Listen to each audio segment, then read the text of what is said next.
საქართველოს მეხუთე პრეზიდენტმა სალომე ზურაბიშვილმა რეგიონული ტურნე დაიწყო. დღეს მას შეხვედრა ზუგდიდში გამართა. შეკრებილებს საქართველოს სხვადასხვა ქალაქში ოცნების წინააღმდეგ პროტესტის მნიშვნელობაზე ესაუბრა და თქვა, რომ კრიზისიდან გამოსვლის ერთადერთი მშვიდობიანი გზა ახალი არჩევნებია. რეჟიმი აღარ არის დემოკრატიული, მაგრამ საზოგადოება ასეთი დემოკრატიული, ასეთი შეგნებული, ასეთი პასუხისმგებელი და ასეთი მშვიდობიანი არ ყოფილა დიდი ხანია საქართველოში. ეს ჩამოყალიბდა და ამ საზოგადოებას უნდა მშვიდობიანი გამოსავალი ამ უღრმესი უდიდესი კრიზისიდან.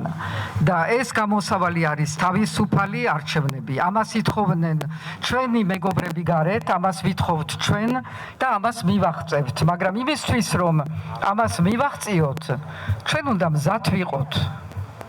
არ არის საკმარისი, რომ ვიძახოთ არჩევნები.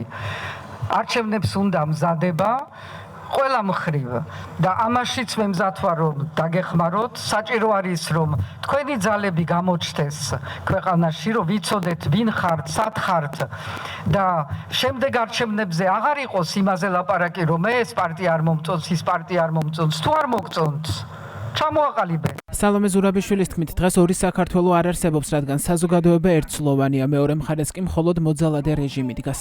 ორი მხარე არ არსებობს, მაგრამ არსებობენ ადამიანები, რომლებიც ამ რეჟიმის გამო გულისთვის რაღაცა მათი ინტერესები თუ რა მათ ამოძრავებთ ვერ ვიტყვი, ცალკეული ადამიანები არსებობდნენ, რომელიც იცავენ ამ რეჟიმს და ამ რეჟიმის დაცვის გულისთვის მიდიან რაღაცა უსასტიკეს ბრძომებზე.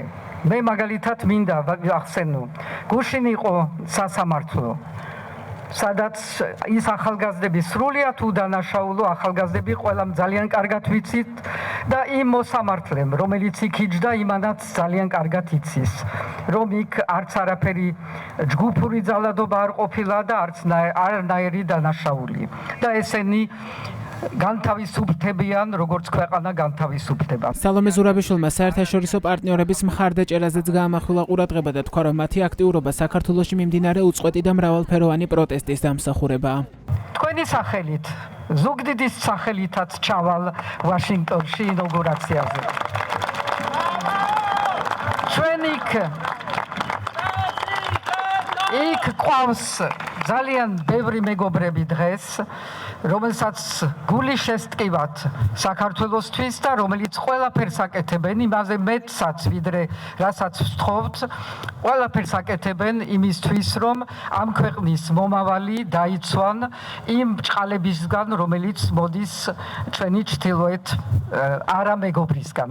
მაგრამ ისიც უნდა ვიცოდეთ, რომ ეს მეგობრები იმიტომ ყავს და იმიტომ არიან ესოდენ აქტიურნი დღეს, იმიტომ რომ თქვენ დგახართ, სადაც დგახართ. მოგვიანებით მეხუთე პრეზიდენტი ზუგდიდში ადგილობრივ ახალგაზრდობას, სამეგრელოს რეგიონში მომუშავე არასამთავრობო ორგანიზაციების წარმომადგენლებსა და აქტივისტებს შეხვდა. შეხვედრა, რომელიც სამოქალაქო სოლიდარობის ფონდის ორგანიზებით გაიმართა კითხვა-პასუხის რეჟიმში, წარიმართა და ქვეყანაში მიმდინარე პროცესებს შეეხო.